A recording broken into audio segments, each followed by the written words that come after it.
এক আল্লাহর বান্দি এমন কোনো গুনাহ নাই করে নাই, জীবনে অন্যায় করতে করতে করতে করতে দিলটাকে বড় নাপাক বানায়া ফেলছে। হঠাৎ করে লক্ষ্য করে দেখে একটা কুকুর পানির পিপাসায় জিহ্বাটা বাহির হয়ে গেছে। হঠাৎ করে পাশে দেখে একটা কূপ দেখা যায়, কিন্তু বালতিও নাই, কোনো পাত্রও নাই, কিভাবে পানি উঠায় কুকুরকে খাওয়াইবে। হঠাৎ করে মনে পড়ে গেল আমার হাত মোজা পা মোজা আছে, মোজা হাত থেকে খুলিয়া পা থেকে খুলে এক মাথায় এরকমভাবে গিটা দিয়া তারপরে কূপের মধ্যে ফালাইয়া কূপ থেকে পানি উঠায়া কুকুরের মুখের মধ্যে দিয়া দিছে। গাইবি আওয়াজ দিয়ে আল্লাহ জানায় দিলেন, হে আমার বান্দি, তুমি একটা কুকুরকে সম্মান করার কারণে আমি আল্লাহ পাক তোমার জীবনের সব গুনাহ মাফ করে দিলাম।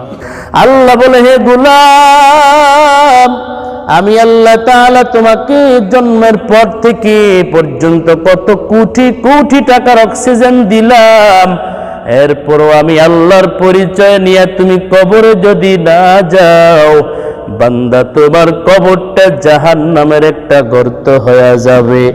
পয়গম্বর বলে, উম্মতের দল, আল কবরু রাউযাতুম মির রিয়াজিল জান্নাহ ওয়া হুফরাতুম মিন হুফারিন নার।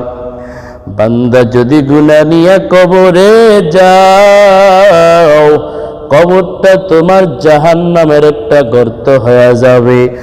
আর যদি বান্দা নেক আমল নিয়ে কবরে যাও, কবর তোমার জান্নাতের একটা বাগিচা হয়ে যাবে।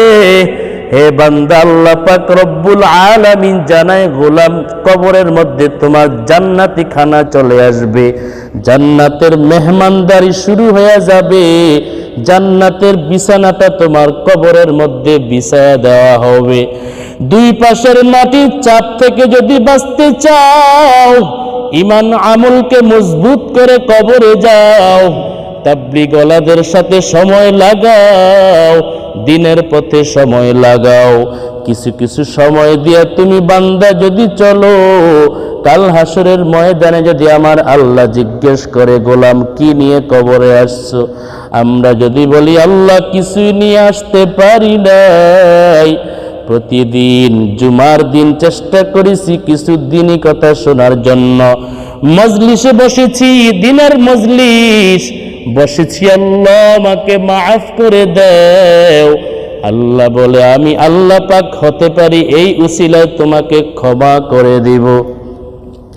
আল্লাহ বলে, বান্দা, তুমি তোমার নেক আমল দিয়ে জান্নাতে যাইবা কোনো গ্যারান্টি নাই, আমি আল্লাহ পাক এক একটা উসিলা করে করে বান্দাকে নাজাতের ফয়সালা করে দিব।